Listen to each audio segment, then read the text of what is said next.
Welcome back to the Trending Communicator. I'm your host, Dan Nestle.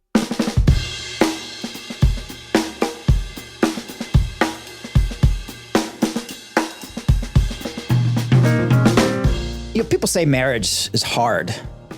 Like the other day, my wife and I were just stressing out about maybe it was me stressing out, really. We were trying to figure out what to have for dinner. Always the cause of marital strife. So what do you want for dinner? She says. Whatever you want, I say. Oh boy. Seriously, you have no ideas? She says. Okay, how about we do something with chicken? I say. Okay, what kind of chicken? She says.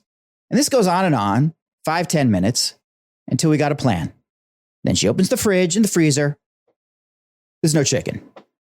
Sometimes it feels like we're just on both sides of a losing argument, which is exactly how I feel about this weird marriage between communications pros and the media.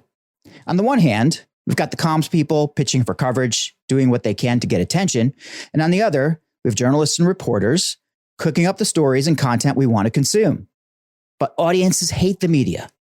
Trust is at an all-time low. They're bored by too much dull content. They're looking elsewhere for news. There's no chicken. So what do we do about it? How can we change? And how can this marriage be saved if it can be saved? Do we need a new relationship? Well, it may shock you that the answers can be found in the proliferation of AI and the ways we adapt and adopt to change our professions. And my guest today is right in the thick of it. A journalist who's held senior roles in newsrooms at Coindesk and Mashable, a tech and AI thought leader who's made numerous appearances on CNN, Fox Business, and The Today Show. He's in demand these days as an AI trainer and consultant, helping companies of all sizes incorporate Gen AI into their work. He's the founder and CEO of the popular Substack newsletter, a terrific newsletter, by the way, and you all must subscribe immediately, the Media Copilot. Please join me in welcoming to the show, Pete Paschal. Pete, how are you? Dan, I'm great. Thank you. And thanks for that intro. First time I talked about chicken in the introduction of a serious podcast, I think about AI in our profession. And it just got me thinking that we are all circling around to grab a piece of this pie that has been sitting in the sun and rotting for too long, maybe. I don't know. There's a lot to it. But at the same time, there is a serious reward for good content, for delivering news that is, real and good and truthful. For writing better than the competition, for just delivering good stuff. And, listeners of the show will know that I am absolutely obsessed and a good fan and a big fan of AI. And I think it is a superior tool for boosting our capabilities to do the things we need to do. But you're right in the thick of it. And I wanted to ask you really your take and have a good discussion about this and pick up a couple of really good ideas about, the state of the media and what you're seeing with regards to AI adoption and what it's going to bring to the industry. And I know that's just a small topic. Yeah, totally. Right. But why don't we start? Yeah. So I was going to say, why don't we start, by just, what's your story, Pete? So how did you get to where you are? I mean, it's really interesting. And I think more people should really get to know you. Cool. Well, thank you. Yeah. Thanks for the opportunity. So I've always been interested in tech. Actually, not many people know this, but my undergrad degree that I got, I don't even want to say how long ago, but it was a while back, is in engineering. Uh-huh. And I always joke that my engineering degree is never used because I immediately went to journalism school after my undergrad, got my journalism degree, and then started writing. Of course, one of the first gigs was about tech. And it was at Sound and Vision magazine, which people with long memories will remember used to be Stereo Review. It's kind of still around in some form online somewhere. I think they discontinued the print magazine just a little bit ago. It was sort of changed hands all over the place. Wow. But that was back when tech was like man caves, right? It was like surround sound and DVD players. And, pretty soon I migrated online where all tech and all tech enthusiasm was going. I did a tech blog when tech blogs were the thing to do. For NBC Universal. It was called Device with no E because you had to misspell everything on the internet. Yeah. And I think that still kind of applies today. Oh, nowadays they're using a lot of Y's and I's, but yeah, it seems. Yeah, totally. And then spent a good chunk of the 2010s at Mashable. I was the tech editor there. It was a great place to be, not just because tech was exploding and changing, but digital media was like all the rage. And Mashable had its, 15 minutes of fame as kind of a media darling that had figured out how to use social media to expand. So it was a very exciting time. I worked with a lot of super talented people. We tried everything with regard to media formats and strategy. If there was like a new thing, we would pivot to it. We were basically the original site that pivoted to video. And, that's now kind of a derisive term in media. And it sort of conjures up fear, and rightly so, I will say, because a lot of those pivots kind of led to dead ends, right? It was all about scale for scale's sake. And that ended up being kind of a bankrupt strategy in the long term. I don't think I'm telling any tales out of school here in terms of that, and sort of migrated to a couple other places, and I spent a good chunk of time at CoinDesk right when crypto was exploding, which was super fascinating. Learned a hell of a lot about crypto. Do you think tech is mental? I mean, just tried working in crypto for a couple of years. It's a different level. And now I'm doing my own thing. Like you said, I was super fascinated by AI. One of the things I did towards the end of my run at CoinDesk was figure out their AI strategy because ChatGPT had just arrived and it was clearly going to change everything in media. It was just super apparent, if not ChatGPT specifically, generative AI. And so that was really cool to do. And when I left CoinDesk, I was like, well, this is really what I want to lean into, AI and media, and what does it all mean? And that's basically everything I focus on now. That is just an amazing path, because I could just see myself as on the consumer side of that, right? Like I never really got super into crypto, but I've been following, and I'm familiar with CoinDesk and with certainly with the whole crypto world as a dabbler. But Mashable, man, that brings me back because. Yeah. I was always an early adopter on things, and I definitely subscribed to Mashable as soon as I saw it. The very first time I saw it, I was like, this is it. This is the future of media. Like, we talk about alternate media or alternative media these days. And I think Mashable was the granddaddy of what might be eventually become alternative media, although they were trying to be almost like a mainstream media in an alternative media suit, if that kind of makes sense in a way, right? Like a little too early maybe for what they wanted to do and what you want to do. But, all I remember now, I mean, of course I remember a lot of stuff from Mashable, but all I remember now that sticks in my mind is that Pete Cashmore never answered any of my direct messages. That's all. Well, let me know if you need to get a hold of him. He and I still occasionally DM here and there. Pete's a good guy. But Mashable was a great time. I think you're sort of dead on in that the Mashable was trying to be kind of like the millennial version of CNN at some point. So it had really, struck gold with its strategy, which very few people were doing at the time in the late 2000s, early 2010s, of going all in on social media. So right when social media was just taking off, it had sort of created the strategy of distributing on there, and then reflecting back, a lot of what social media networks, which were full of early adopters and enthusiasts about social media, wanted to read, right? And so that heavily influenced sort of what Mashable ultimately became. And we had a time, again, we were trying to be CNN for millennials, but that was also a time when a lot of other brands were trying to do it. And, our innovation of going social first, kind of had a half-life on it. Eventually, everyone sort of figured out similar strategies. And then it came down to, the talent and your focus and your audience. And, I honestly don't think there were any winners in the long term. I mean, if you just look at probably what a lot of people think of as the most successful of those, BuzzFeed, now it's kind of lost and in a bit of a shambles, right? BuzzFeed News is gone, and BuzzFeed itself is rapidly downsized and is sort of just trying to figure out how it's going to survive with all this debt and stuff like that. Again, I don't mean to pick on BuzzFeed, but it is kind of like, but it's like, there were a lot of brands that sort of tried to become the next generation of the news for the digital generation. And largely what happened was the old generation of news just sort of adopted those strategies, hired all the people who worked at Mashable and BuzzFeed and Mike and Vox, and now what's old is new again. And so you have the most successful digital media companies now are like the New York Times and various others that are more old school brands. Well, it's the power of reach and, the customer base, and exactly like you said, it's cash, right? They're hiring all the people and, adapting the technologies when they have the money to do it. And I think that that was the time, though, that whole, let's call it 20 years, right?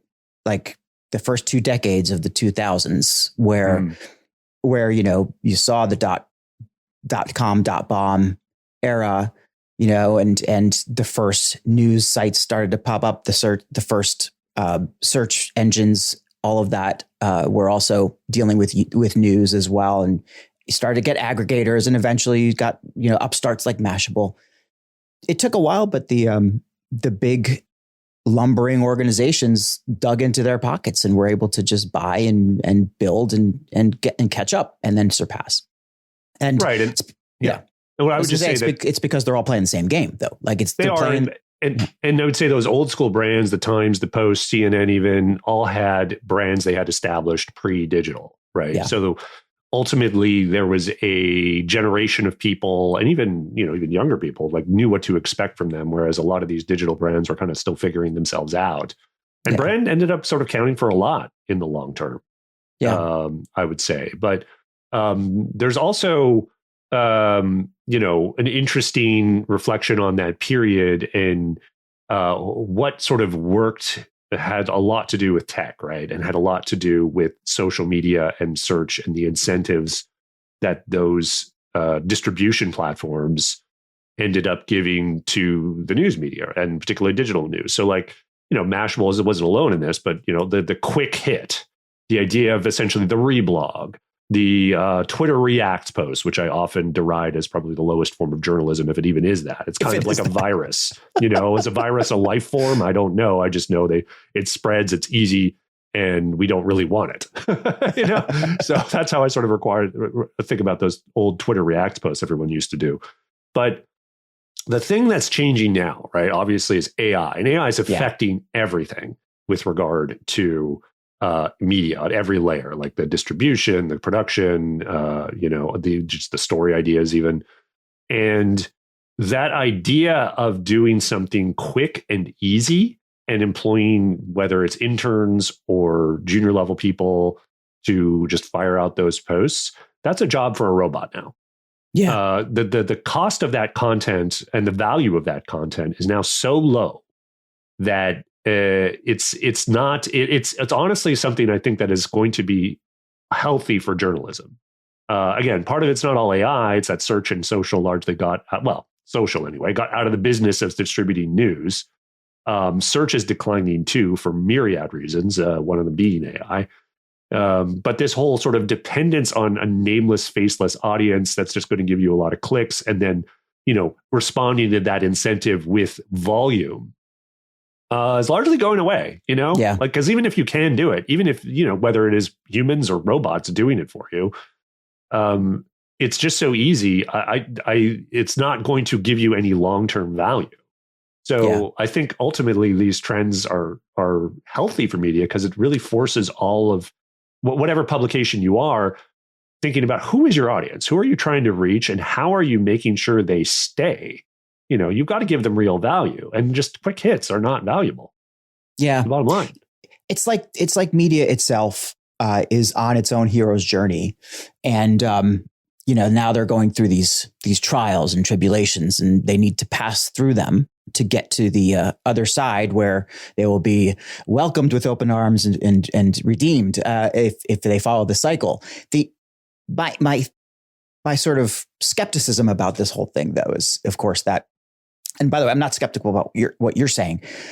I think that media itself is just in its death now, in the way that we've always looked at media, like as media, as an institution, I suppose. Right. And there's myriad reasons for this. I've written about it. You've spoken about. We talked about the fracturing of the media landscape. But really, I think it's all about the consumer landscape and what you were just talking about where you can now have essentially bots do the kind of low hanging fruit that boring, dull content that nobody really cares about, but still has to go out there because it's putting stuff, it's filling out somebody's Twitter feed. I don't know. Yeah. But it's I think interesting. there's actually an AI reason to do it, but I can get to that later. Yeah. And I do want you to get to that. In fact, like I really, the idea of this all being healthy, for journalism, I'm 100% on the same page. I think that, you need to kind of, on the one hand, you've got to, build up the muscle. You've got to, the old, we used to think that eating bread 4 times a day was a good thing. Now now we know that that's terrible. So, you have to redo the metabolism, rebuild the body, but it's still there. Like you're still alive, right? So find the right diet and nurse back to health. And I think that, cause all these different health problems that journalism is having is ultimately healthy for the profession. I agree with you. And then when you talk about, how AI is going to help, this is an area, like this is really where I think the rubber hits the road. It's something that is hard to, I think people are having it's hard to conceptualize because they see AI as the competitor rather than as their enabler. So I've given you a lot. I think I've just given you a lot of stuff there to work with, but you were going to go into that a little bit and how is AI going to help? Where are we going? Yeah. So the quick, the quick application, I guess, a statement I would say about applying AI to journalism is it's like super easy to abuse and harder to use. So out of the gate, we saw not a lot of folks, but several notable folks try to get AI to do the most obvious use case. Can it write articles? Yeah. And we all know how that turned out. Not so great. That said, that use case isn't going away, and I'll return to it. But the idea of using AI in a constructive way in the story writing, building, distributing process is much more compelling. Of course, it requires both sort of an understanding of how to even approach AI first, then figuring out the right places to apply it into a newsroom or a storytelling process, and then sort of trying to think about the next level beyond just, efficiencies, because that's where everyone starts. It's like, okay, here's my story process. And I always think about this as like a 3-chunk pipeline. It's like the story conception, story writing, story distribution. And AI in its current form generally has more to offer the 2 ends of that pipeline. So if you're, AI is a brainstorm buddy, AI is a research buddy. I mean, this is widely used now. I don't know a single journalist now who doesn't at least use Perplexity or something like it every now and then, at least, right? And there's other ways to improve that. Chief among them is essentially using AI with your own data, whether it's your stories or in the case of, say, a legal reporter, using it on all these sort of legal documents around a case, which is a relatively easy thing to set up. If you think about, say, Google Notebook LM as a good example, right? If you love it. We all love it, right? The whole podcast thing is amazing. But if, like that idea of let's put all the documents of this court case and maybe even all the stories I've written about it into a folder and then essentially have a conversation with that content. What are some story ideas? What are some things that I haven't been able to put together here within this corpus? Or if you have an idea, bounce it off with that whole AI that's managing that. Super useful, right? And not hard to set up anymore. Yeah. Used to about a year ago, it was a little harder, but with these new tools, it's great. So there's a lot of good ways to sort of improve that process. Certainly on the other end of the pipeline, where you get your stories done, it needs to be edited, it needs to be proofread, it needs to be distributed on social media, it needs to be optimized for search, all these other things that you want to do with it. AI, that's a great job for AI. I don't know a single journalist from the past 10 or 15 years who would love a bot to take over that, what many people regard as busy work, right? Like I always say this, that over the last 15 years or so, every reporter, editor was asked, in addition to be a storyteller, they need to be a content marketer. for their own stuff. Not only do you just write your story, you got to make sure your headline sings, you got to make sure it's great for search engines, you got to get a thumbnail image that's going to stand out in a feed somewhere, and you got to do all these things. There are bigger organizations that offload that to specialists, but for most people, that's all you, man. You got to do that. And now AI can probably do 80 to 90% of that. Sure, yes, you need to still like check it, but even that's getting less true, right? With AI getting better at writing, prompting getting better, and then the detection of hallucinations getting much more sophisticated. So I have no doubt at some point within the next 5 years, a lot of that will be like 100% automated. For sure. I mean, agents are already being developed and tested for content creation is maybe one of the top use cases for agent creation and distribution and so on. Yeah. Then leaves the middle part, the actual writing, the storytelling of it. And that's obviously the diciest place to deploy AI. Most newsrooms don't. They will have generally a blanket rule that if there's any generative content, it is forbidden from being put into a story. And those that might allow it will certainly require transparency about that fact.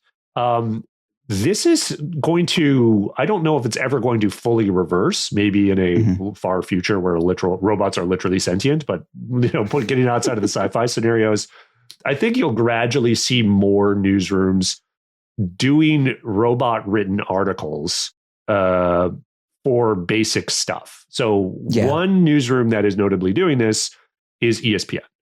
And they came out a couple months ago and said, we are going to use AI written articles to make sure certain sports that we want to have coverage for, and I think it was like lacrosse and women's soccer or something like that, we're going to make sure we can do it.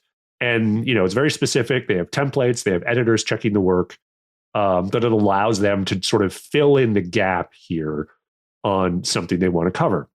Now, why would you want to do that? Well, there's sort of the basic media incentives of like, I want to get some clicks and some audience for these articles.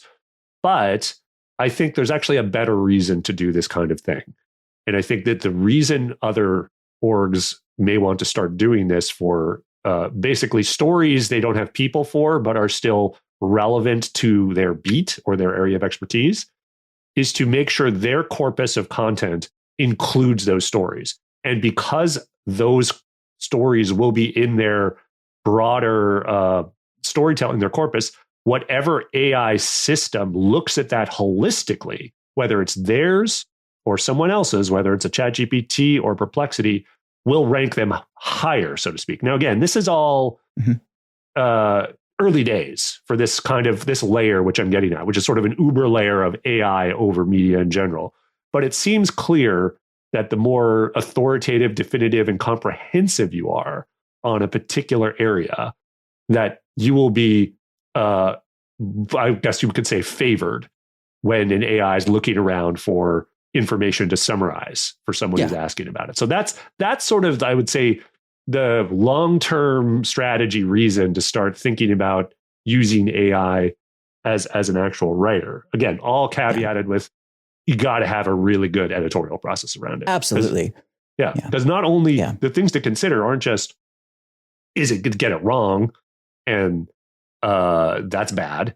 But even if it gets it right, even if it's hallucination free, what does that do to your audience's perception of your brand, right? And we're just at the beginning of this. We don't know. Like, I mean, I'm sure ESPN is going to be really excited to sort of see whatever first results they get from surveys on do people care about these AI written articles, and is it affecting their brand? Well, I love the idea of catering to your kind of, let's say, peripheral audience, right? You have your core fans and the people who are really counting on you to deliver, the best work possible. But why, if they just want to know a little bit about, in this case, lacrosse, and I don't want to downplay lacrosse, by the way, we're both New Jersey dads. I know that we know a lot of people in the lacrosse world. But it is a hell of a sport. But the fact is that, not a lot of people are watching lacrosse or reading about lacrosse. Well, my son plays ultimate frisbee, and similarly, I'd love to see that written up and covered in more mainstream media. Well, I mean, ultimate frisbee is dead when you are 22 years old and out of college. That's the way it is, right? Nobody takes it seriously, unfortunately. It's the same thing, right? You want to see some content about this, and more than that, if you're out there and you're subscribing to newsletters, or you just want to see what's going on in the lacrosse world, it's better if it's delivered to you from places that you already trust, and even if it's a little bit more shallow, or if it's AI generated, at least you're sort of still within the same garden, right? You don't have to go to a different place, and it's smart. And then, of course, from the perspective of what are the AI. I hate to call them crawlers because it sounds like such an SEO term, but what is AI looking for when it is absorbing and learning from new websites, and when it's being trained on new data? It's going to be approaching it from a curiosity standpoint, almost like it's asking questions. And if your content is answering those questions, it is much more likely to be included in AI's answer to somebody's query.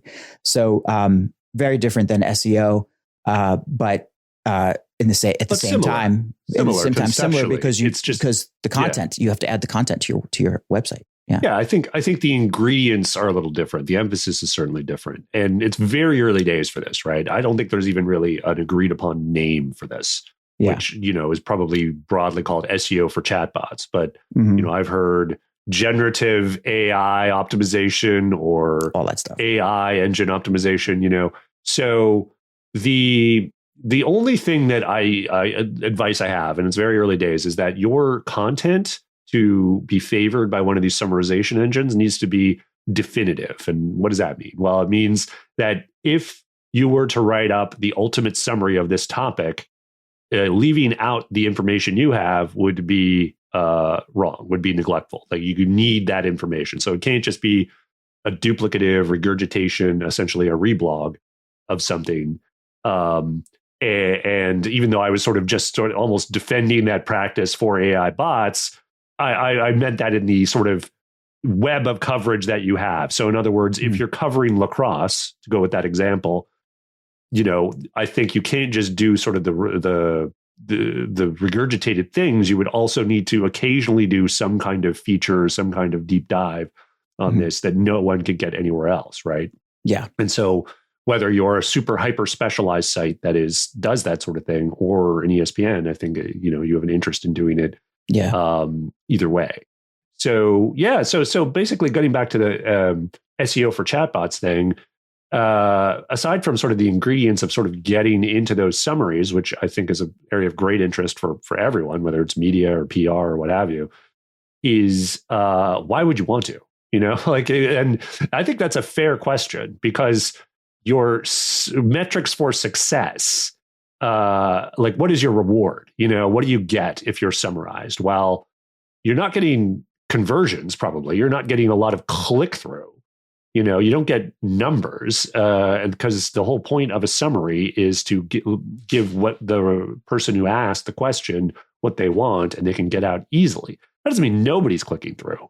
And apparently Google has said that the quality of the people who do click through is higher. And they've been vague about that. But what that seems to indicate is if they go to the site, they spend more time, there's a greater chance of conversion, blah, blah, blah, blah, blah. Mm-hmm. So there's that. But I think what is ultimately going to be the quote reward for this is what is the economy that is emerging around this whole idea. And so right now, there's a lot of emphasis on licensing. So if you are in an AI-powered search engine, like the one ChatGPT just launched, there's others that are in the works, like ProRata is a company that they're writing all these licensing deals with various companies. We're starting to see Microsoft and Meta and even Apple start making deals with publishers. Amazon there's a report they're talking to people because they want Alexa to tell you news summaries in next year sometime, right? So all of this stuff is kind of good news for publishers in that, this thing that people were sort of half dismissing about a year ago, it wasn't even a year ago, come to think of it. It was like 6 months ago, because it was like, well, is this going to save the media? Probably not. But it does look like if these deals continue to get made with various well-moneyed tech companies, it could become a significant line item on media companies' balance sheets that, okay, here's income from AI engines. So that's ultimately, I think, the reward. That's why you care about this SEO for chatbots and doing things in a form that wants to be summarized. And as we find out more and more about that, like I say, I think doing definitive content and making sure you're bringing something unique and valuable to your stories will be the thing that these bots ultimately reward. And to my mind, that's what we used to call good journalism, right? For sure. Yeah. So again, this is I see a path here, and I know this is probably sounds a little Pollyanna-ish. Like this is all if everything goes right and the incentives turn out the right way, this will be better for journalism. Big caveat, because there's one other thing about this. So far, these licensing deals have been almost entirely for big media companies, not small ones, right? So I see that as a big problem that needs to get solved. What about smaller publishers? What about independent publishers? No one, I run a newsletter. I can never get OpenAI to answer my emails if they wanted my content, and I'm sure they don't. So luckily, there are a lot of startups trying to figure this out, essentially doing a self-serve, scalable solution where you can essentially put your content on a marketplace, and then AI engines, if they want to index it, can then go to those marketplaces and buy them or not. Yeah. That's a great idea. A bunch of startups are trying to do it. It just depends a lot on, can they get the attention of these big AI companies, which have mostly said they're not too interested in, the small fish. So I mean, you're talking primarily about licensing for these news kind of summaries, right? I mean, by virtue of putting your content in the public domain and putting your newsletters out there, for example, it should be used somewhere to be training AI anyway, right? Well, that's the old system, but yes, the old system. You're right. The old, as in just a couple of years ago, or 3 months ago, whatever it is. So in that case, for somebody who doesn't have the kind of cachet or cash to make a licensing deal with ChatGPT or with OpenAI or with with perplexity or something, it's still the good old fashioned write great content, share it, get it out there, be seen and be recognized as an authority, right? And you have the number of people who are talking about you and quoting you in their own pieces. In other words, what might have once been called, still is called backlinking and all of that good stuff, but the links aren't as important. It's more about is your content substantively and significantly, from an objective standpoint, a part of somebody else's content? Are they quoting you? Are they talking about you? Is your point of view incorporated in their point of view? All of this just increases the odds, let's say, of AI kind of understanding or knowing that there's a good probability that when somebody asks for, hey, who is the best tech journalist that I want to talk to about AI, right? If AI has been crawling recently or been trained recently on content out there, the more people are talking about Pete Paschal, the more likely it is that Pete Paschal will be one of the answers that AI comes up with, because it's a probability game, right? Right. Yeah. And that's not a game that you can't kind of beat the system on that by getting a licensing deal. That's all organic, right? That is something that is just we're figuring it out, and putting more definitive content on your site is one way to get more attention and kind of get out there with the engines and so on, or with the AI and such. And it's a slog, in other words. It is. And the thing is, some of those incentives of SEO will carry over to some extent. Right. So even it goes back to the question I asked before, getting summarized in an AI engine. Why would you even want to if no one's clicking through?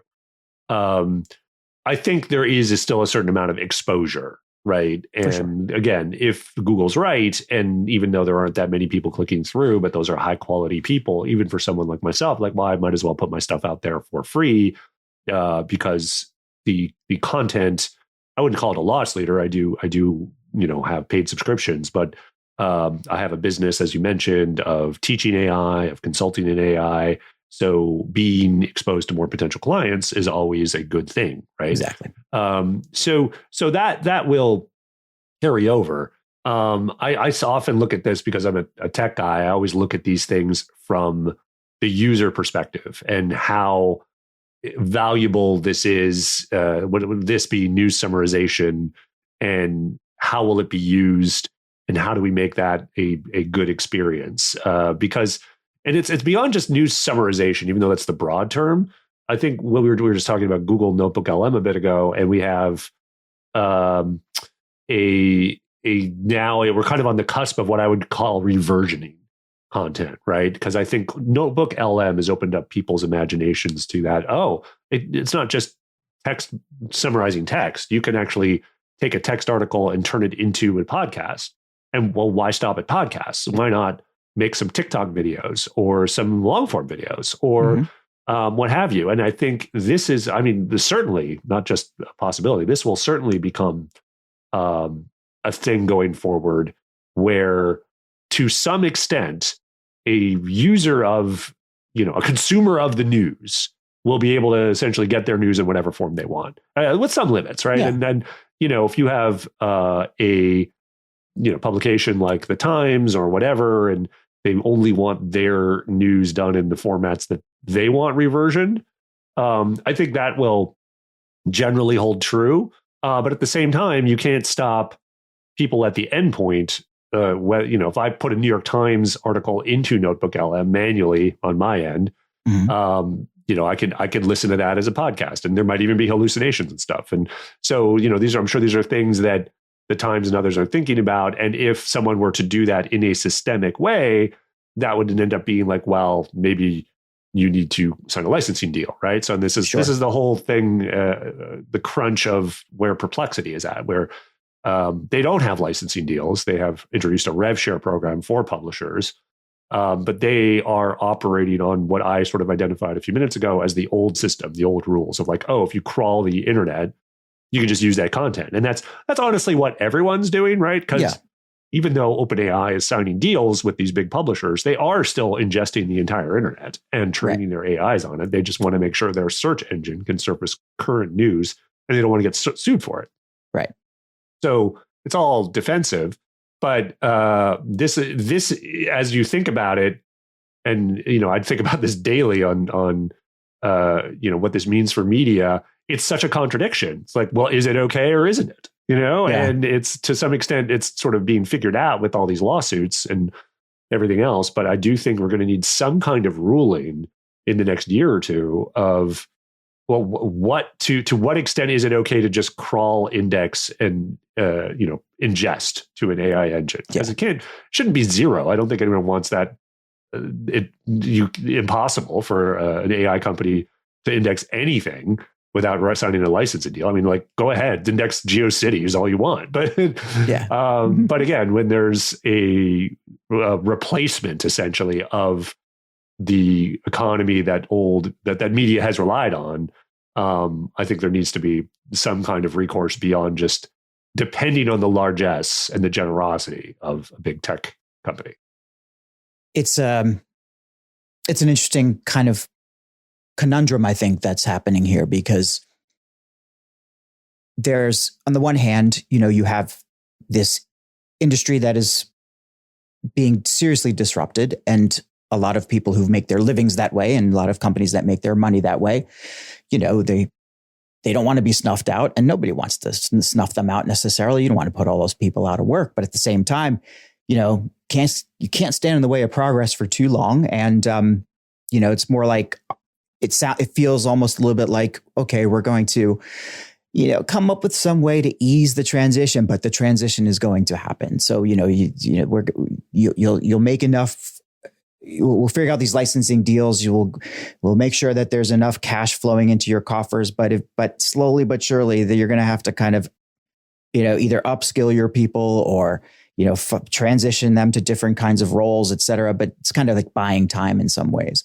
Then on the other hand, or maybe on the same hand, I was reading about this recently, that none of these court cases, none of this litigation is actually ever going to go anywhere because, this is almost a little tin hatty, maybe, I don't know. But the fact is that AI is a national security issue in some ways. There are competitors in China and in Japan and everywhere else. Not that they're all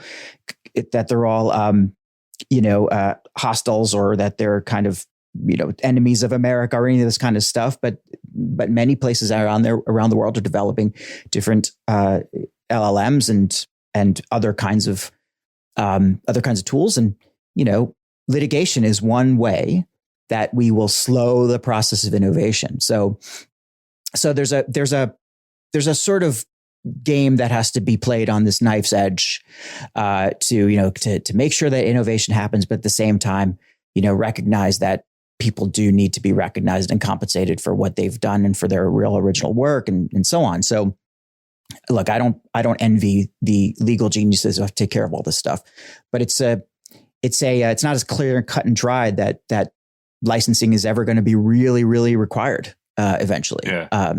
And it's a kind of a weird future to look at.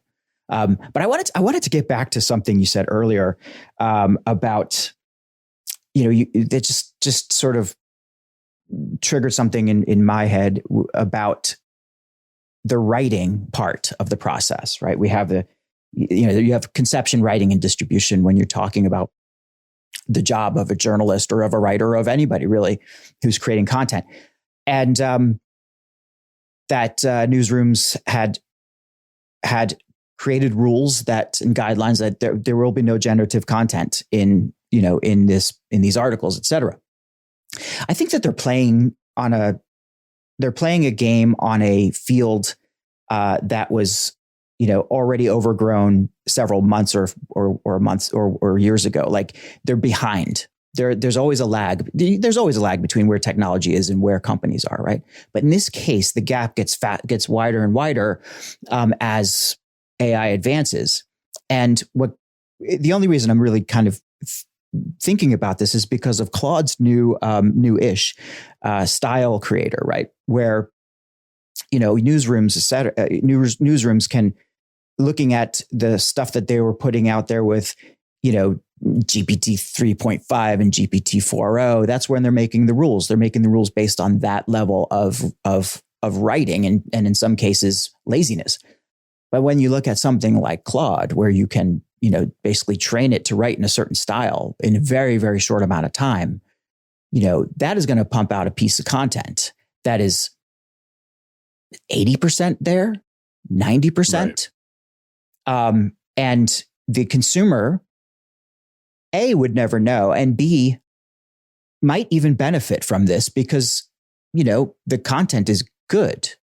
So when you add in the skilled writer and editor on, sort of on both ends of that process, where you're teaching Claude your style, giving it the instructions, and then massaging what comes out in the other end, isn't there a good enough argument there? Well, you're actually creating good factual content, and it's based on what you do anyway. Sure. I don't know. No. Yeah. This is the existential sort of issue that I think a lot of newsrooms are going to start to face. And it sort of ties back into what I said earlier. AI is super easy to use, super easy to abuse, harder to use. However, it's getting easier to use, and I think with the feature of that you mentioned about Claude, I think that's a good indicator of that, right? Because those old rules were not old rules; they're actually really new rules. But I mean, the rules based on older versions of AI are well founded. AI out of the box, particularly ChatGPT, they tend to default on this sort of formalized marketing speak that everyone sees coming a mile away. Now, it's an issue. There was a recent ChatGPT update where it's supposedly better. I don't actually see it, but maybe others have. I always have thought of Claude as a better writer. Yeah. And now with, better prompting and basically your own data and training, you can get it to get, like you say, in terms of style, like 90% there. Like, for sure. And so here's where I think there's an important, it's important to think about what your rules are on the article level and the content corpus level, right? So as I was sort of saying earlier, I do see a world where we're going to move into where some articles, and this could be like, say there's a reporter with a beat, whatever it is, it could be business, it could be, well, it probably wouldn't be business, it'd be some, the oil companies or whatever. I cover big oil. And so whatever announcements are happening within that beat, the news day to day, maybe a good chunk of that is AI assisted in the way we're sort of talking about. I have a bot that's trained on my style. It has the corpus of coverage and a lot of facts about the oil industries that I'm covering, all to its training data, and I have an editorial process attached where I check it and get these things out. I or an editor. And that sounds fine to me. That sounds actually like this is how you would do it. The issue becomes like, well, that's intended to free you up to do the bigger stuff. And how much should AI play a role in writing that stuff? The stuff that's more evergreen but important, the investigations, the enterprise reporting, the interviews, the stuff that requires. And then I would argue very little AI should touch that. Because the thing that always rings true to me is something, I don't think this guy, this is a quote from him, but it's true. An old editor of mine, a colleague of mine at Coindesk would continually say, writing is thinking. And he's right. Yes. The act of writing is not separable from the storytelling phase of it. And I think every writer knows this. As you're writing a story, and you're figuring out transitions and things. You're like, oh, right, I should say this or I should say that. And usually the end product of that story it might be way off the map of what you originally thought you were going to write. And then you sort of have to go back and change your headline and maybe even your premise and refine it some more. And that's all good. That's natural. That's actually how you get what you would call in the business like scoops of insight, right? Like, oh, I put these together, I thought it through, and I brought in other stuff. And now this story is unique and differentiated. And, as a bonus, the kind of thing an AI indexing thing would probably want to ingest. So I think so it's important to have an AI policy if you're using it in the writing process to make sure you're making distinctions between at least these two things, probably more, but certainly like if something's AI assisted, then it's a certain class of story. But the thing you want to be really known for is something else. And that's got to be human, because what the whole consequence of the AI bringing down the value of content generally is that human content is going to be more valuable than ever, because the pie of content is constantly expanding now, massively with AI. But the amount that humans can do is always going to stay the same, right? Or at least not scale nearly as much. Certainly with a lot of people leaving the business now because of layoffs and whatnot and all these altering economies. But that, again, like in a world, I don't see any world where that content isn't more valuable than it was before. I'm with you 100% on that. And I have been speaking about that recently, that, it's as we're recording this towards the end of 2024. And it's always like prediction time. What's happening next year? Where is this going? Blah, blah, blah. And you see this all over the place. And I think, by the time this is published, it's not going to be too far from now, but it'll be early 2025. And my feeling is exactly what you just said, that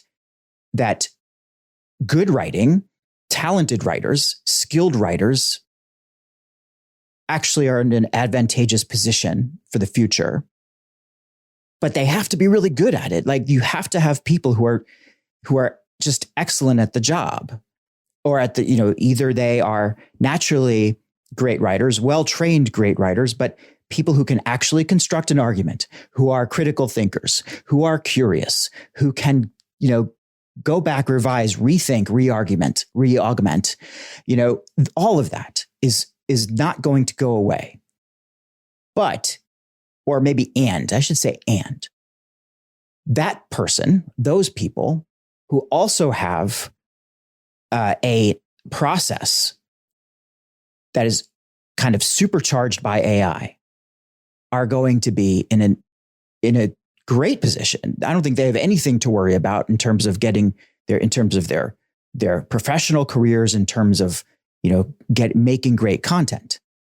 They're just going to be able to do it a little bit faster, have maybe more research at their disposal, be able to kind of ask themselves questions and get answers far more quickly than they used to be.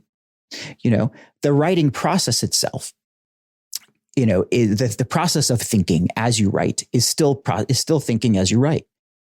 But there are how it is. It's these little things that add up as you're writing a longer piece, or as you go through your, you put down your draft, or you get your outline, and then you start to go back and you start to question things, or you as you get into a transition, you're like, what's the transition here? What should this be?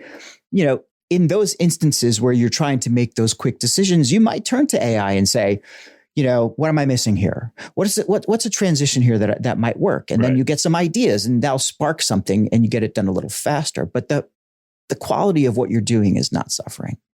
And in fact, you could probably do more. So anyway, I think that is a construct for a writer of the future, or of the very near future and the now, actually. Combining the different tools we have, reversioning, as you said, content in different ways.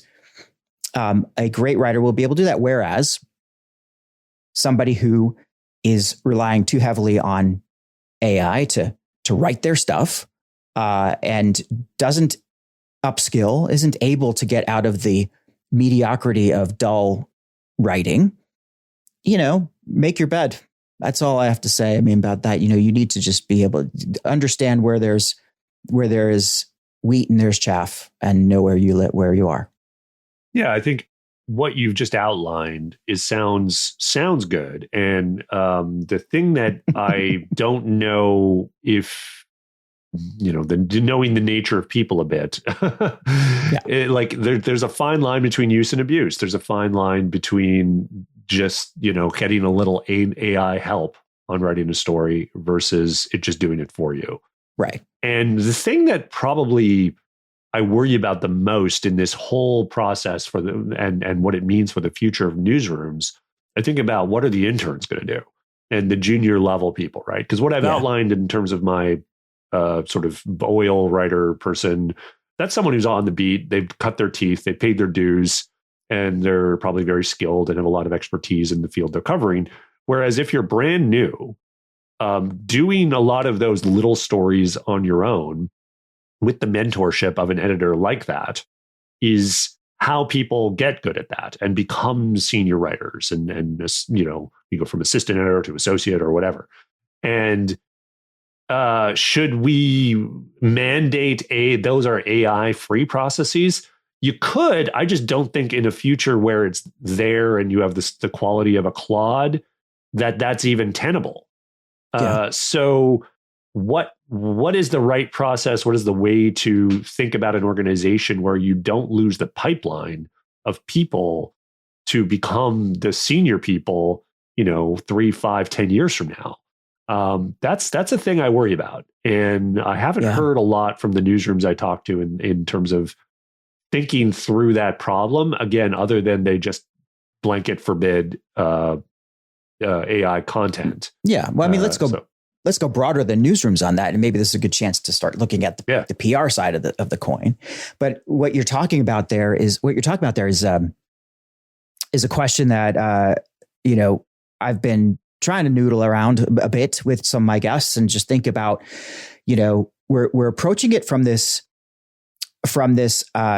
paradigm that says, okay, you start a job at the entry level and you do this good work and you get promoted and you grow and your career goes to certain directions. And if there's 100 people who start off as interns in a PR department or on a news desk, then, many of them will enjoy long and healthy careers in the industry. They keep going, right? But it's never a straight, 100 people start, 100 people finish. Because it does narrow towards the top, and people exit the profession, or they stay in different levels, or they just kind of, find different things to do. I think it's no longer even remotely realistic to say that 100 people start and 100 people finish. I think it's going to be more like, 10 people start because it's a less attractive area for people to get into because AI can do it. Just supply and demand. So you're starting with a smaller group, which actually is good for the newsrooms and the PR teams because there's more to do for 10 people than for 100 who are all trying to do the same thing.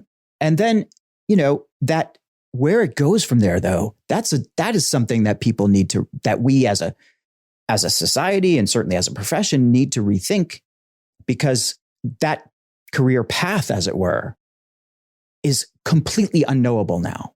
Only one person's going to be a CCO, but is there going to be a need for a CCO 10 years from now?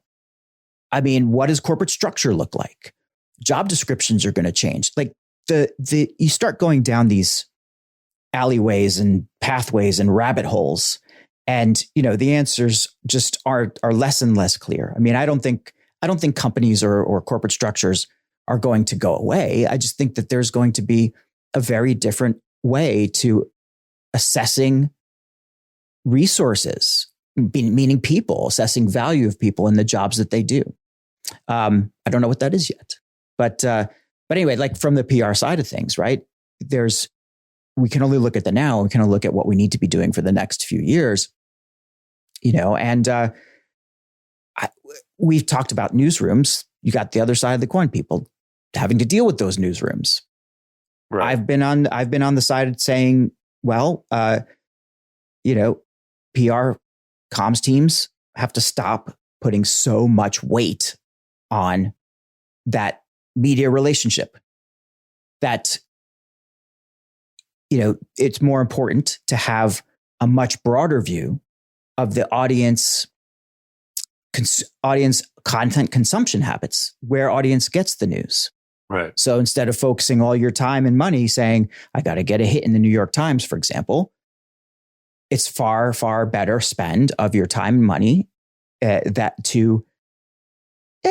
let's look at podcasts. Let's look at bloggers. Let's look at these great Substackers, right? Let's broaden the horizons and get, we're not going to get a billion impressions from which are kind of useless anyway. We're not going to get this reach that we might have gotten from one hit at one time, but we will get lasting, longer attention, earned attention and engagement by going across channels where people actually want to read content and view content and listen to content. So from the PR side of things, they still need to be like, how are we going to get the earned attention? But then there are always going to be, larger companies, highly regulated companies, companies with financial concerns, like these kinds of things where the mainstream, the main legacy media will always be critically important. So like, it's not going to go away, it's just going to change is my point, right? Yeah. And I think the value of all of those things is going to change, and the ease of reaching them, and then, making sure that you have kind of a comprehensive picture of where, like basically who is going to respond to, what you have to say is, I think the AI brings a little more, honestly, clarity there, but I mean, it's all potential in that, it's probably better than you are at like understanding the trends and the motivations and where audience is essentially. And sort of one of the things that is slowly becoming a consequence of these licensing deals and the lawsuits is like what these AI summarization engines will have access to. And that's going to affect a lot of things because, I know folks in Gen Z who are starting to essentially go like, oh, I'm just going to turn my search into ChatGPT or Perplexity. Yeah. And well, if you are a publication like the New York Times, which has pretty, forcefully said it will not allow AI engines to index its content, that means you won't have access to those articles in those places. So I think this is a little bit existential for the Times and others. Now, the Times is one of the very few media companies that has its own platform that is reaching so many influential people that it's still obviously very valuable. But that's not the case for many others, right? And so it becomes this, a bit of a devil's bargain on, do you want to be in these AI engines and potentially, if you're not a big company, not really reaping the financial benefits, but then you do get to be, front and center for potentially for Gen Z, right? It's going to be tough. And as a PR person, sort of thinking about like, who should I pay attention to and where should I concentrate my fire? I don't have all the answers to that, but I do think AI is essentially altering what you might have done a couple of years ago, so that you're where you're basically directing your resources and what you consider a win is going to be very different. Absolutely, yeah. I'm both impressed and a little scared by the proliferation of AI tools, for PR and for communicators to really just take the burden of pitching and the time of all of that and the kind of research off of your hands, so that you can focus in on serving your clients better or writing the stories you need to write. Because fundamentally, PR comms is also about writing and about messaging and about understanding, connecting strategy to story and all that good stuff. And if you're spending your time kind of pitching, it's for that one hit, it's counterproductive.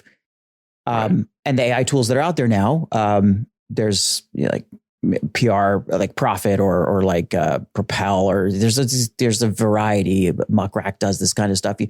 You're leaving the heavy lifting of the research, and in some cases, even the pitching to these to the tools. Now, I don't know any journalists who want to be inundated by pitches by AI generated pitches, and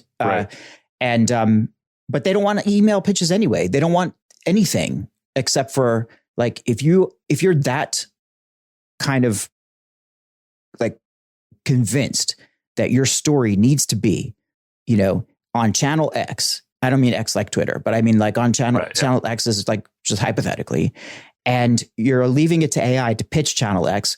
Well, then you're committing some malpractice there, right? You should be, if you know that that's your channel. But most of the time, you just don't know. There's like loads and loads of alternate media out there. There's so many sources. You can't possibly get to them all at once.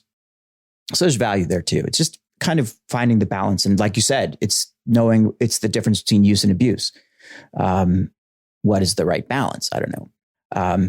We'll just talk about pitching, but go ahead. Well, no, pitching. I'm definitely familiar with a lot of these sort of auto pitching tools. Some are better than others. Mm-hmm. And I think, it's like you say, in the use versus abuse here, I think the lines are a little different because and it really depends on how you define success. Is it a numbers game? Do you need so many, whatever it is, podcast interviews, for example, or whatever, on something?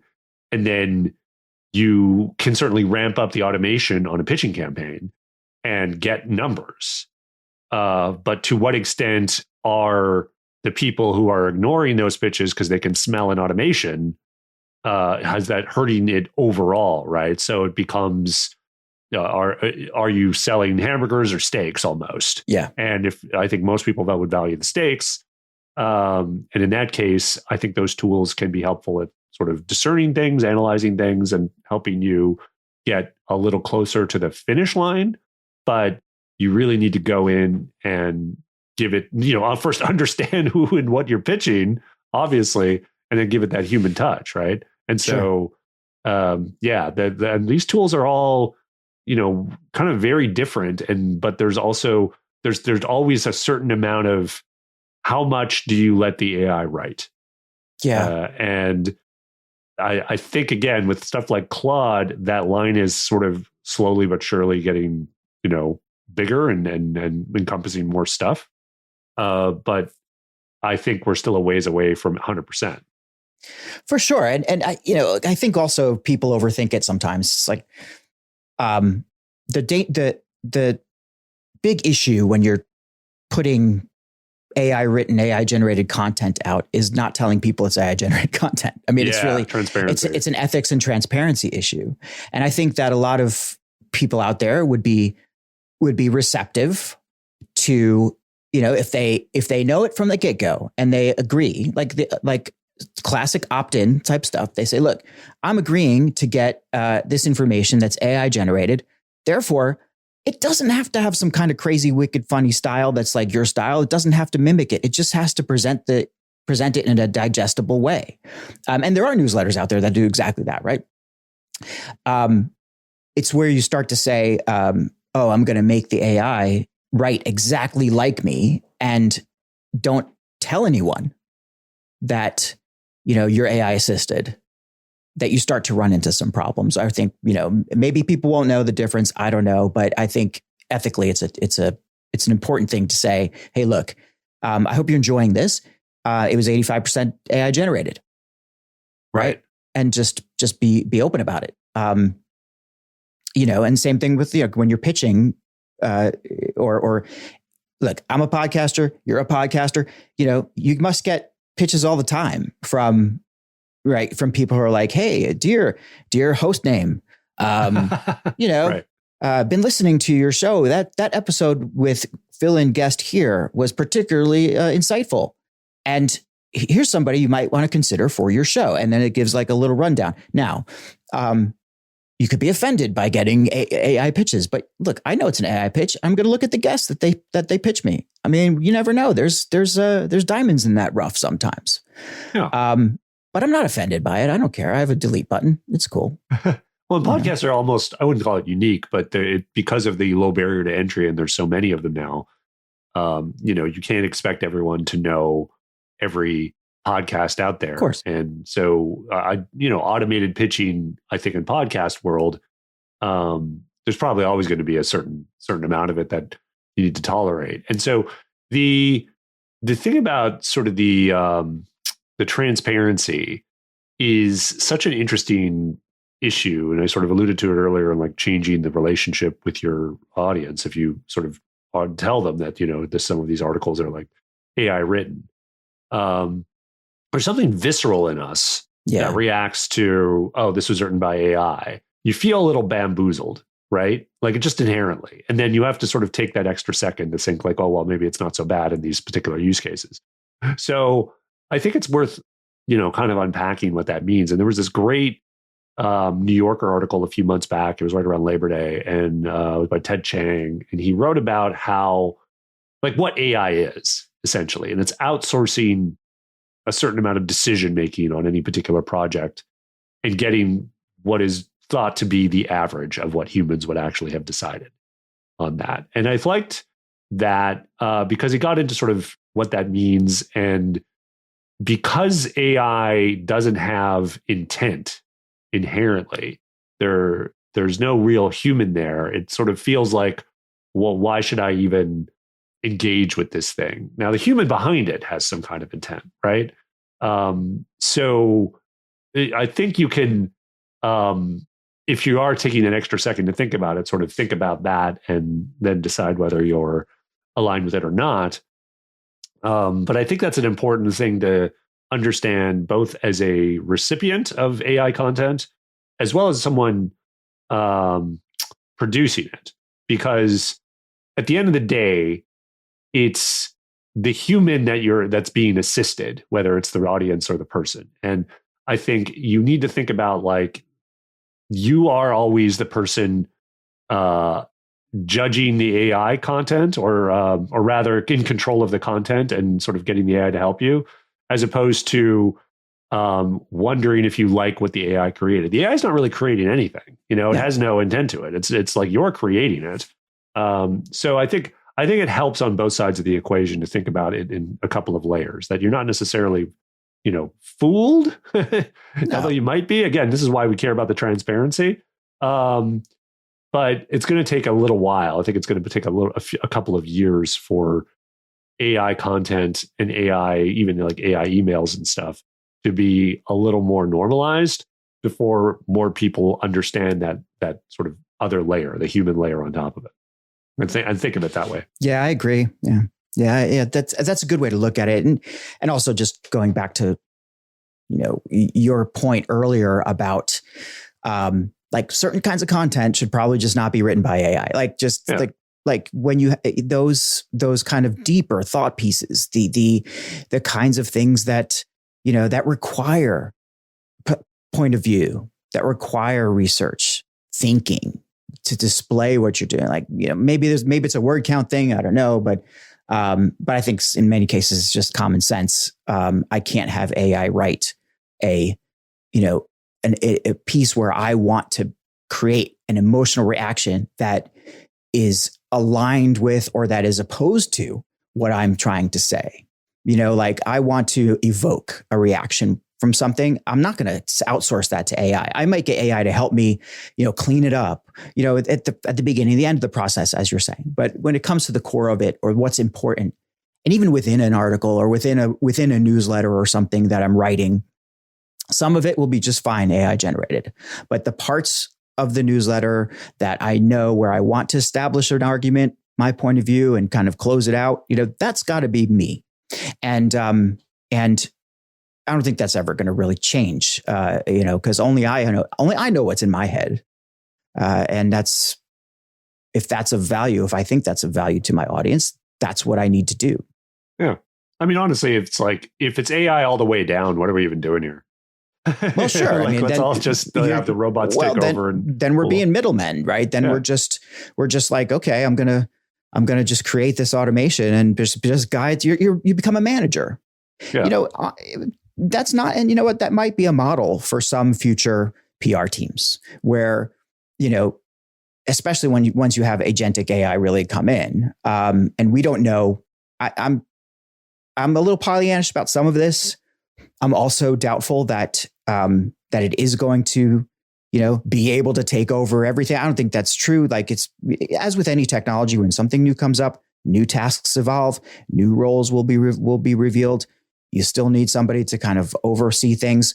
You'll have the manager role will be different. The manager will be managing a team of people, but also a team of agents, AI agents, and how that rolls out is going to be fascinating to see. I don't know. Yeah, well, it's like I said, when AI is just giving you the average, there will always be people who want to pay for above average, for sure, and probably cheaper to do it as a human, at least for now. You know, there's ways to coax AI to get better than average, but it still doesn't have the spark. It still can't quite put things together. Maybe that'll change someday. Maybe that's AGI. Maybe that's super intelligence above my pay grade. But for the foreseeable future, I think humans will always have a lot to offer, and there will always be someone willing to pay for it. I certainly hope so, because that's my future. It sounds like yours too. You know, like you and I are doing a lot of similar things in different ways. And I'm so glad to have met you and to really kind of hear more about your thinking. You know, there's so much more we can talk about, and there's so much more I wanted to talk about. We're sort of up against it right now. So how about we just wrap this up? And why don't, first of all, why don't you, you know, we were talking about AI, like using AI earlier. Let's just end with something sort of fun. And like, what are the three tools, let's say, that you're excited about, and that you think people should be using, you know, keeping in mind that, you know, 2-3 months from now, will they still be important tools? I don't know. But like, what are if you had to say, here, use these three tools, do these three things, what are they? Yeah, sure. Let me just kind of narrow that down. For PR and marketing people. Right. Yeah. Okay. So I think there's something I'm actually pretty excited about, that anyone who is involved in content that I think is very, very helpful, and we're just kind of scratching the surface of. And it's honestly a feature in ChatGPT and Claude, and it's like Canvas. Love it. So if you know it, yes, Canvas is really good. If you haven't used it, use it. In Claude, it's called Artifacts. And so on the most basic level, this essentially opens your content in another window, and then you can sort of do surgery on it as opposed to having to completely rewrite the thing every time. It's super useful. It's, I think, just how it should be done, right? The back and forth on the chat was always limited. But the even better way to use it is with analysis and telling it to specifically create charts and dashboards for you on the fly for like really specific things. Because I think this is where I think teams are really just starting to scratch the surface of what this can do for you. So you can give it like, I don't know, a bunch of data on how a social media campaign or something, and then various responses you got on X or LinkedIn or whatever. And if you put all that data in there and just tell it like, okay, create a chart for this on this specific thing and make it customizable with drop downs and everything, it can do that. It'll just code it for you right then and there. It's pretty, again, you don't need to know a lick of code. Like you can just go and then get to do this. So I think these kind of like highly customized interactive experiences are now super available to everyone. So if you haven't messed around with ChatGPT Canvas or Cloud Artifacts, do. It's super useful. I'm starting to use it more and more. Okay, getting more specific. There is a new app called Ask News. And I believe it's asknews.app, but it is a really, really cool dashboard, essentially, for tracking news topics. Now, their public-facing product is essentially a news hub. It looks like a homepage of a news organization, but all the stories are assemblages, essentially. So you can go into a story, and it's taken all the stories that it can find on this topic, giving you a summary of it, but also giving you a lot of data around that story. So, who's covering it, what are the political leanings of those places, and sort of what are the contradictions among these places, so for political stories. It's again, I don't mean to make it, it's not explicitly about politics, but you can see how interesting an analysis tool like this is for news for political stories, because obviously there's different perspectives, shall we say, on stories. And so they can identify those contradictions and how sort of it's being covered on the right and the left and wherever else.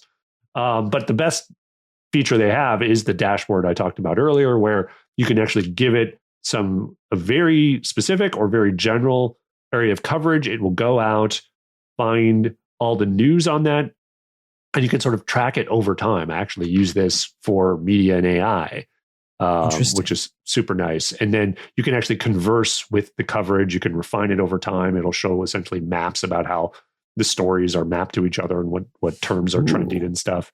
Really, really, really smart product. And then there's a couple of sort of custom AI solutions. They're very similar. So I'll just name check a couple of them. One is called Mind Studio, which I use often. And that's a great tool for basically creating custom AI tools for yourself. So if you have sort of reached the limits of working with ChatGPT or sort of these more generic chatbots, and you want something that not only is more customizable with, like repeatable prompts and stuff, but also you want to tie into automations.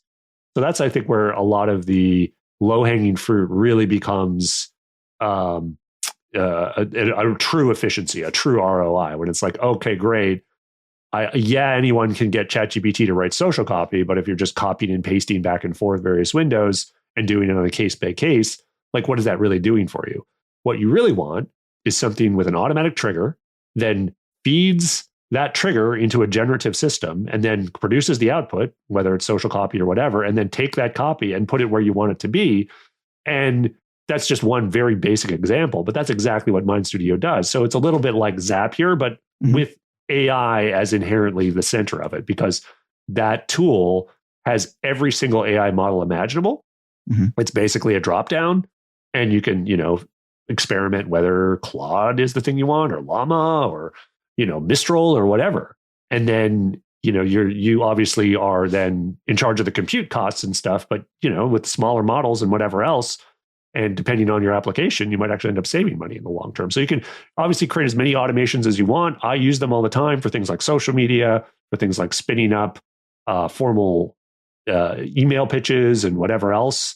And it's just a really smart platform for turning AI into what you might think of as your basic level agents, right? That putting tasks and function calling involved. And there's another one that's very similar.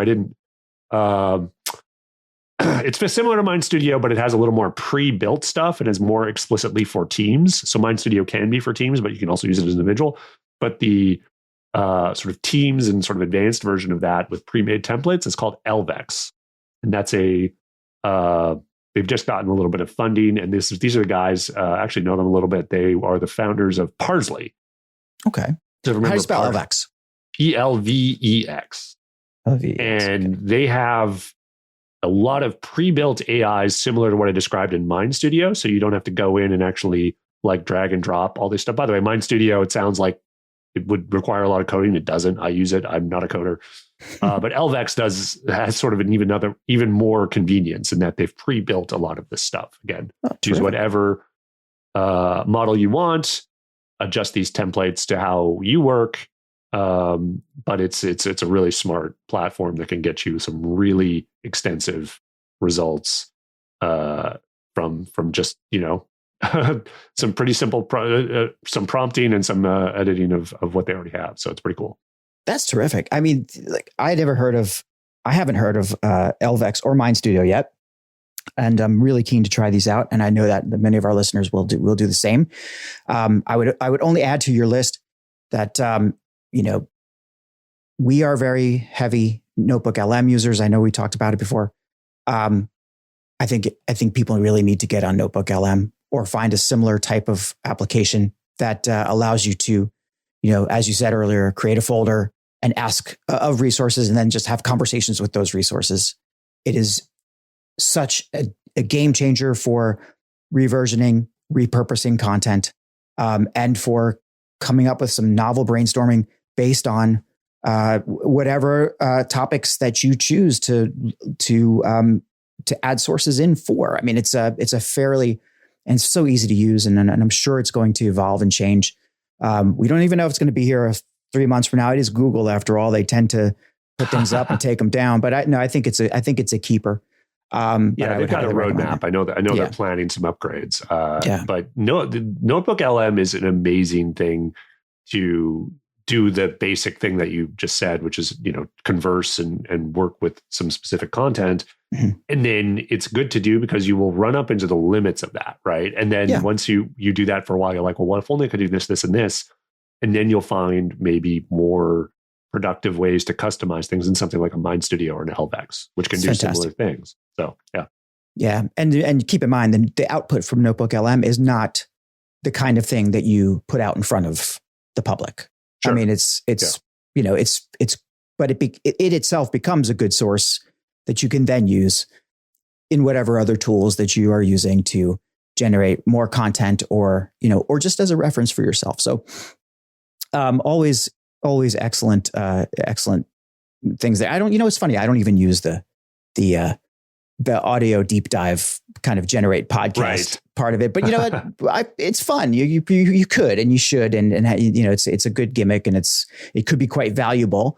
But even more valuable is when you generate those deep dive audios. You download you grab the audio files, and then you drop the audio file into a transcriptor. And then you take that transcript and use that transcript as a source for something. That gets to be pretty valuable. I realize that we're going in this kind of circle, and I hope that gets automated at some point.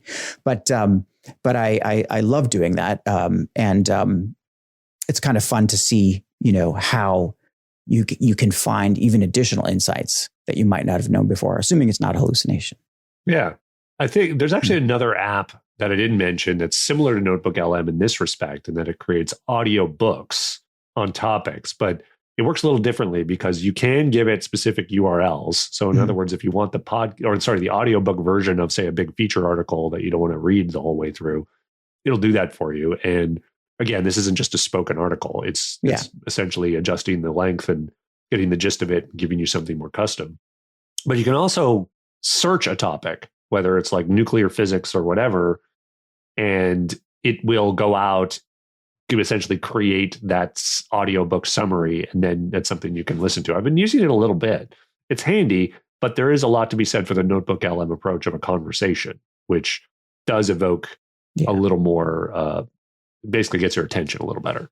Sorry, Pete, what is that tool called? Called AnyTopic. AnyTopic. AnyTopic.io, I think is the website.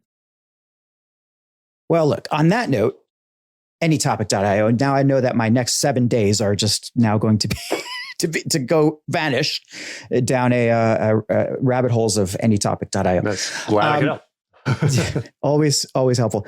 I know we ran a little long, and I don't think that, I don't think that we could have, that we could stop if we wanted to. I mean, there's so much to talk about. I really enjoyed listening to your perspectives.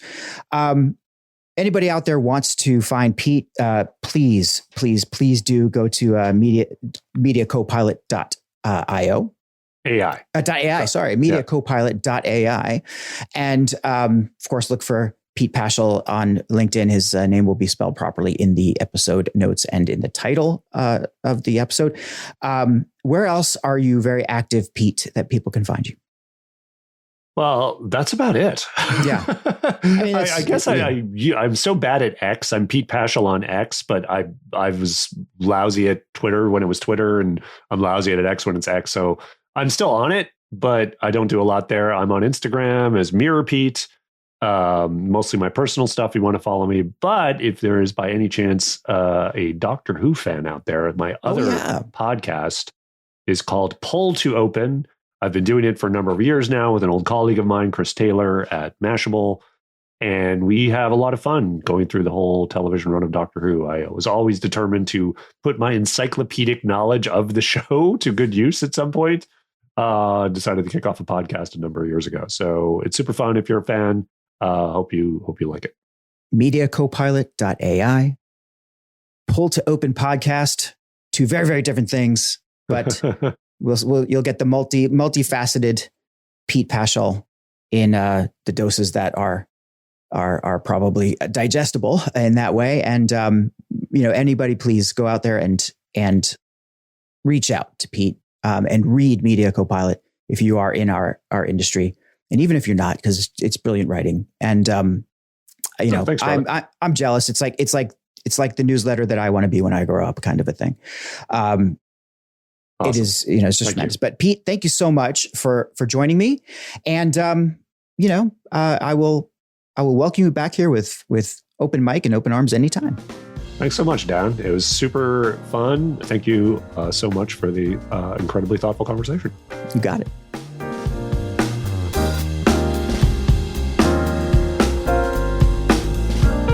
Thanks for taking the time to listen in on today's conversation. If you enjoyed it, please be sure to subscribe through the podcast player of your choice, share with your friends and colleagues, and leave me a review. 5 stars would be preferred, but it's up to you. Do you have ideas for future guests or you want to be on the show? Let me know at dan@trendingcommunicator.com. Thanks again for listening to the Trending Communicator.